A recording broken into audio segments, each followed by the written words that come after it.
নমস্কার বন্ধুরা, জবাব ডেসা নিউজ চ্যানেলের পক্ষ থেকে তোমাদের সকলকে স্বাগত। তো বন্ধুরা, আজকে আমি কথা বলবো পশ্চিমবঙ্গ সরকারের পক্ষ থেকে বের হওয়া আরও একটি গুরুত্বপূর্ণ সরকারি চাকরির বিজ্ঞপ্তি নিয়ে, যেখানে তোমাদের বলে রাখি জেলা হাসপাতালের পক্ষ থেকে এই নতুন বিজ্ঞপ্তিটি জারি হয়েছে, যেখানে তোমরা রাজ্যের 23 জেলার যে কোনো প্রান্ত থেকেই ছেলে মেয়ে প্রত্যেকেই আবেদন করতে পারবে। এবং অ্যাপ্লিকেশন করতে হলে তোমাদেরকে অনলাইন অ্যাপ্লিকেশন করতে হবে এবং নির্দিষ্ট সময়ের মধ্যেই সেই অ্যাপ্লিকেশন কমপ্লিট করে ফেলতে হবে। এবং আরেকটি বিষয় বলে রাখি, অনলাইন অ্যাপ্লিকেশন হয়ে যাওয়ার পরে তোমাদের কিন্তু কোনো রকমের এডিট উইন্ডো দেওয়া হবে না, যে ভুল ত্রুটি হলে তোমরা কারেকশন করবে সেরকম কিন্তু কোনো রকম সুযোগ সুবিধা তোমরা পাবে না। তাই নির্দিষ্ট সময়ের মধ্যেই তোমাকে কিন্তু অ্যাপ্লিকেশনটা কমপ্লিট করে ফেলতে হবে। আর এই ভিডিওর মাধ্যমে A to Z সমস্ত আলোচনা তোমাদের সাথে করব, কিন্তু তার আগে প্রত্যেকের কাছে একটাই রিকোয়েস্ট, যে যারা এখনও চ্যানেলটিকে সাবস্ক্রাইব করোনি তারা ঝটপট চ্যানেলটিকে সাবস্ক্রাইব করে পাশে থাকা বেল আইকনটি ক্লিক করে দাও, যাতে করে পরবর্তী সমস্ত ইনফরমেশান পেয়ে যেতে পারো। তো চলো বন্ধুরা, দেরি না করে এবার অফিসিয়াল নোটিশ নিয়ে বিস্তারিত আলোচনা তোমাদের সাথে শুরু করব। তো বন্ধুরা দেখো, এখানে তোমাদের লাস্ট ডেট অফ রেজিস্ট্রেশন এবং ফিস পেমেন্ট, অর্থাৎ রেজিস্ট্রেশন এবং ফিস পেমেন্টের লাস্ট ডেট হচ্ছে 20 তারিখ এবং ফুল সাবমিশন অফ ফর্ম সেটা তোমাকে 21শে সেপ্টেম্বরের মধ্যে করতে হবে। অর্থাৎ কেউ যদি মনে করো যে 21শে সেপ্টেম্বরে আমি একবারে রেজিস্ট্রেশন এবং ফিস সহ একবারে ফর্মটি ফিল আপ করে জমা করব, তাহলে কিন্তু তোমাদের সেই অ্যাপ্লিকেশন আর হবেই না। চেষ্টা করবে 20 তারিখের মধ্যেই সমস্তটা করে ফেলার, তাহলে কি হবে, ভুলটা হবে না। Fees payment, registration, full submission সবটাই 20 তারিখের মধ্যে বা তার আগেই করে ফেলার চেষ্টা করো, তাহলেই সমস্ত অ্যাপ্লিকেশন প্রপারলি তোমরা জমা করতে পারবে। নইলে কিন্তু পরে ডেট যদি মিস হয়ে যায় রেজিস্ট্রেশন বা ফিস পেমেন্টটার, তাহলে কিন্তু আর সেই সুযোগটা তোমরা পাবে না। এবার দেখো, অ্যাপ্লিকেশন তো অনলাইনেই করছো, কিন্তু অনলাইন অ্যাপ্লিকেশন হয়ে যাওয়ার পরে একটা হার্ড কপি বা প্রিন্ট কপি অফ অনলাইন রেজিস্ট্রেশনের সেটা ডাউনলোড করবে http://wbhealth.government.in এখান থেকে তোমাদেরকে প্রিন্ট আউট করে বের করে নিতে হবে এবং প্রিন্ট আউট করার পরে সেটা তোমাকে রেখে দিতে হবে সযত্নে, কারণ এই অ্যাপ্লিকেশন ফর্মটি তোমার পরবর্তীতে ডকুমেন্ট ভেরিফিকেশন পারপাসে কাজে লাগবে। তাই অবশ্যই সেটাকে প্রিন্ট আউট বের করে রাখবে এবং পরবর্তীতে সেই অনলাইন অ্যাপ্লিকেশন ফর্ম এবং আদার সমস্ত রকম টেস্টিমোনিয়ালগুলো যেটা ডকুমেন্ট ভেরিফিকেশনের টাইমে তুমি নিয়ে যাবে। কিন্তু অ্যাপ্লিকেশন ফর্মটি কোনোভাবেই হার্ড কপি বা প্রিন্ট কপি অনলাইন রেজিস্ট্রেশন সেটা বাই পোস্টে পাঠানোর কোনো প্রয়োজন নেই। তুমি যদি অনলাইনে সাবমিট করো তাহলেই সেই ক্ষেত্রে এনাফ, বাকি অফলাইনে কিছুই পাঠাতে হবে না। কিন্তু তোমাদের সুবিধার্থে তোমাকে জাস্ট খালি প্রিন্ট আউটটা করে রাখতে হবে। এবার যদি তোমার কাস্ট সার্টিফিকেট মানে কাস্টের সার্টিফিকেট থাকে, সেটা যদি ওয়েস্ট বেঙ্গল গভর্নমেন্টের অথরিটির আন্ডারে হয়ে থাকে, তাহলে অ্যাপ্লিকেশন করার সময় সেটা তোমাকে ইস্যু করতে হবে। আর যদি সেটা ভ্যালিড না হয় তাহলে কিন্তু অ্যাকসেপ্টেবল হবে না। মানে caste certificate issue on before the first date of online application, মানে একদম ইস্যু করানো হতে হবে ফার্স্ট ডেট অফ অনলাইন অ্যাপ্লিকেশনের ডেট অনুযায়ী, এবং ওয়েস্ট বেঙ্গল অথরিটির আন্ডারে সেই কাস্ট সার্টিফিকেট থাকতে হবে, তবেই তোমার সেটা কাস্ট সার্টিফিকেটটা অ্যাপ্রুভাল হবে। তো এখানে তোমাদের বলে রাখি, এলিজিবল ক্যান্ডিডেটরা অবশ্যই 7 তারিখ থেকে অ্যাপ্লিকেশন করতে পারছো। শুরু হয়ে গেছে অলরেডি, 21 তারিখ পর্যন্ত অ্যাপ্লিকেশন করার সময়, এবং অনলাইন ছাড়া অন্য কোনোভাবে অ্যাপ্লিকেশন গ্রহণ হবে না। অ্যাপ্লিকেশন করতে একটা ন্যূনতম ফিস 100 টাকা, যেটা জেনারেলকে দিতে হবে। বাকি যারা রিজার্ভ ক্যাটাগরির মধ্যে পড়ছো তাদেরকে শুধুমাত্র তাদের 50 টাকা অ্যাপ্লিকেশন ফিস দিতে হবে। তো এটা শুধুমাত্র জেনারেলকে 100 টাকা, বাকি এসসি, তারপরে এসটি এবং ওবিসি, তারপর যারা পিডাব্লিউডি রয়েছে তাদের প্রত্যেককে 50 টাকা দিতে হবে, এবং সেটা লাস্ট ডেট পেরিয়ে যাওয়ার আগের দিনের মধ্যেই সমস্তটা কমপ্লিট করে দিতে হবে। তো এবার আমি তোমাদেরকে কিছু জেনারেল ইনফরমেশন জানাবো, যেটা অ্যাপ্লিকেশন করার আগে অবশ্যই প্রত্যেকটা ক্যান্ডিডেটকে মাথায় রাখতে হবে। ফার্স্ট অফ অল, ক্যান্ডিডেটকে অবশ্যই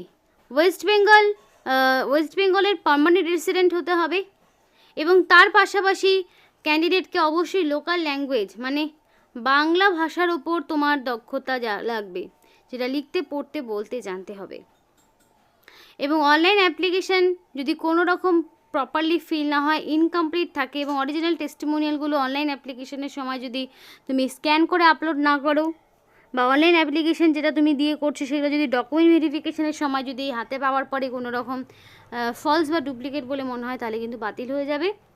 প্রপার সিগনেচার এবং ফটোগ্রাফ যদি আপলোড না করো, তাহলে অনলাইন অ্যাপ্লিকেশান ক্যান্সেল হিসেবে ধরে নেওয়া হবে। এবং মিনিমাম যে এসেনশিয়াল ক্রাইটেরিয়াগুলো রয়েছে সেই অনুযায়ী তোমাকে এখানে অ্যাপ্লিকেশন করতে হবে। এবং তোমাদের বলে রাখি যে এখানে সিলেকশন প্রসেসে কোনো রকমের লিখিত পরীক্ষা নেই। অনলাইনে তোমাদের অনলাইন বলছি মানে তোমাদের ওয়াক ইন ইন্টারভিউর মাধ্যমে যোগ্য প্রার্থীকে বাছাই করে নেওয়া হবে। এবং মাধ্যমিক, উচ্চ মাধ্যমিক এগুলো বিভিন্ন ক্ষেত্রে অ্যাকাডেমিক স্কোরগুলো তোমার দেখবে, এগুলোর ওপর বেস করে তোমাকে এখানে ফাইনালি নিয়োগ করা হবে। তো রিটেন টেস্ট নেই, এটা একটা প্লাস পয়েন্ট। এবং যদি অ্যাপ্লিকেশান করতে চাও তাহলে http://wbhealth.government.in এই যে অফিসিয়াল ওয়েবসাইটটি দেখছো, এই অফিসিয়াল ওয়েবসাইটে গিয়ে তোমাকে অনলাইন অ্যাপ্লিকেশান করতে হবে। এবং পরবর্তীতে শর্টলিস্টেড ক্যান্ডিডেটের নাম, date of venue and interview সমস্তটা তোমরা কিন্তু জানতে পারবে এদের অফিসিয়াল ওয়েবসাইটে। তাই যারা অ্যাপ্লিকেশান করবে তারা রেগুলার বেসিসে এদের অফিসিয়াল ওয়েবসাইটটা ভিজিট করবে, যাতে করে সিলেকশন প্রসেসের সমস্ত রকম আপডেট যাতে তোমরা নির্দ্বিধায় পেয়ে যেতে পারো নিজেরাই। এবার এখানে বিভিন্ন রকমের পোস্ট তোমরা দেখতে পাবে, তো যেগুলোর ক্ষেত্রে বেশিরভাগ ক্যান্ডিডেট আবেদন করতে পারবে আগে সেগুলো বলি। যেমন ধরো রয়েছে প্রোগ্রাম অ্যাসিস্ট্যান্ট। এখানে তোমাদের ডিস্ট্রিক্ট হেডকোয়ার্টারে তোমাদের নিয়োগ হচ্ছে, যেখানে তোমার গ্র্যাজুয়েশন লাগবে যে কোনো শাখা থেকে। তুমি যদি মিনিমাম গ্র্যাজুয়েট করে থাকো এবং অ্যাটলিস্ট 1 ইয়ারের কম্পিউটার অ্যাপ্লিকেশনের একটা কোর্স তোমার করা রয়েছে, তাহলেই তুমি আবেদন করতে পারবে। এবং গ্র্যাজুয়েশন সায়েন্স, কমার্স, আর্টস যে কোনো সাবজেক্টে যে কোনো টপিকে হতে পারে, সেক্ষেত্রে কোনো সমস্যা নেই। মিনিমাম গ্র্যাজুয়েশন থাকলেই তুমি এখানে আবেদন করার সুযোগ পাচ্ছ। এবং এখানে তোমার বয়সটা 21 থেকে 40 এবং এখানে 1/1/2024 হবে। কোনো কারণে এখানে মিস্টেক হয়েছে, 1/1/2024 অনুযায়ী তোমার বয়সটা ধরা হবে।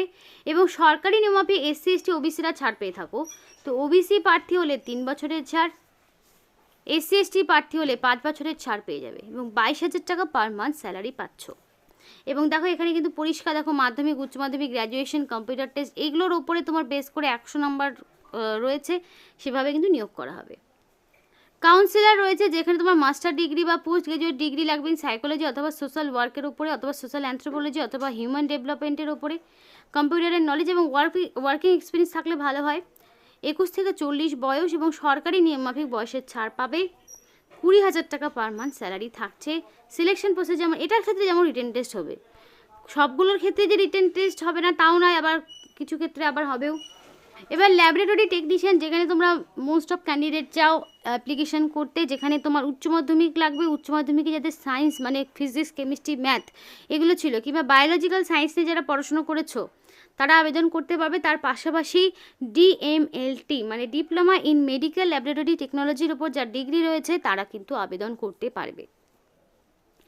তো এই হচ্ছে তোমার কোয়ালিফিকেশন। এবং এই ক্ষেত্রে তোমার যে বয়সটা তোমার চাওয়া হয়েছে 19 থেকে 40 বছরের মধ্যে। 1/1/2024 থাকো, এখানে কিন্তু 1/1/2024 রয়েছে, সেই জন্যই কিন্তু বললাম আগের ক্ষেত্রে ওটা প্রিন্টিং মিস্টেক হয়েছে কোনোভাবে। সরকারি নিয়মাফিক SC ST OBCরা ছাড় পেয়ে যাবে 22,000 টাকা পার মান্থ স্যালারি। এক্ষেত্রে যেমন তোমার ধরো রিটেন টেস্ট হচ্ছে 70, অ্যাকাডেমিক কোয়ালিফিকেশন এগুলোর উপরে নিয়োগ করা হচ্ছে, আবার ইন্টারভিউ রয়েছে। এবার টেকনিক্যাল সুপারভাইজার, এক্ষেত্রে যেমন তোমার 12-এ physics, chemistry, mathematics, biological science এগুলো, তার পাশাপাশি DMLT মানে ডিপ্লোমা ইন মেডিকেল ল্যাবরেটরি টেকনোলজির ওপরে ডিগ্রি।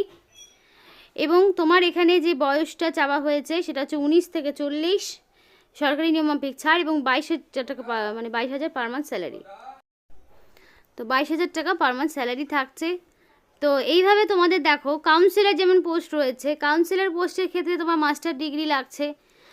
তোমার সোশ্যাল ওয়ার্ক বা সোশিওলজি, সোশ্যাল অ্যানথ্রোপোলজি এগুলোর উপর 21 থেকে 40 বয়স এবং 1/1/2024 অনুযায়ী হিসাব করা হবে। 20,000 টাকা পার মান্থ স্যালারি। এই ক্ষেত্রে যেমন ডাইরেক্ট ইন্টারভিউ হবে, যেমন এখানে যেমন মাধ্যমিক, উচ্চ মাধ্যমিক, গ্র্যাজুয়েশন, পোস্ট গ্র্যাজুয়েশন এগুলো থেকে নাম্বার নেওয়া হবে, এক্সপিরিয়েন্স থেকে নাম্বার নেওয়া হবে, যার যেমন এক্সপিরিয়েন্স সেই মতো স্কোর পাবে এই পোস্টের ক্ষেত্রে। এবার আরও একটি পোস্ট ল্যাবরেটরি টেকনিশিয়ান, যেখানে তোমার উচ্চ মাধ্যমিক ফিজিক্স, কেমিস্ট্রি, বায়োলজি এগুলো নিয়ে তোমার যদি থাকে উচ্চ মাধ্যমিক পাশে বেসিক কম্পিউটার নলেজ এবং ডিএমএলটি করা যদি থাকে তাহলে আবেদন করতে পারবে। ডিজারেবল এক্সপিরিয়েন্স না থাকলেও এসেনশিয়াল কোয়ালিফিকেশনের ভিত্তিতে আবেদন করতে পারবে। 1/1/2024 অনুযায়ী 19 থেকে 40 বয়স, 22,000 টাকা পার মান্থ স্যালারি। এই ক্ষেত্রেও তোমার যেরকম দেখো রিটেন টেস্ট নেই, মাধ্যমিক উচ্চ মাধ্যমিকে যে নাম্বার পেয়েছো তার উপর বেস করে নিয়োগ করা হবে। তেমনভাবে রয়েছে ফার্মাসিস্ট, যেখানে তোমাদের ফার্মেসি নিয়ে ডিগ্রি লাগবে। তেমনই রয়েছে ক্লিনিক্যাল সাইকোলজি, যেখানে তোমার ক্লিনিক্যাল সাইকোলজি নিয়ে ডিগ্রি লাগবে। তারপর তোমাদের সাইকিয়াট্রিস্ট নার্স, যেখানে বিএসসি অথবা এমএসসি লাগছে। তো তেমনভাবে কমিউনিটি নার্স, যেক্ষেত্রে তোমার জিএনএম লাগবে। তো নার্সিং পোস্টও রয়েছে, অনেকেই নার্সিং পোস্টের জন্য আবেদন করতে চাও। তো নিয়োগটি district health and family welfare সমিতি পশ্চিম মেদিনীপুর ডিস্ট্রিক্ট থেকে করা হচ্ছে, যেখানে অল ওভার প্রত্যেকটি জেলা থেকে ছেলে মেয়ে প্রত্যেকেই আবেদন করতে পারবে। প্রত্যেকেই মেমো নাম্বার দেওয়া রয়েছে। কন্ট্রাকচুয়াল বেসিসে নিয়োগ হচ্ছে, কিন্তু পরবর্তীতে এগুলো রিনিউয়াল হতে থাকে। 3 তারিখে নোটিফিকেশান আউট হয়েছে। তো এই ছিল আজকে সম্পূর্ণ ভিডিও। ভালো লাগলে অবশ্যই লাইক এবং চ্যানেলটিকে সাবস্ক্রাইব করে আমাদের সাপোর্ট করো, আমাদের সাথে থেকো, পাশে থেকো। আর ভিডিওটি সম্পূর্ণ দেখার জন্য তোমাদের সকলকে অসংখ্য ধন্যবাদ।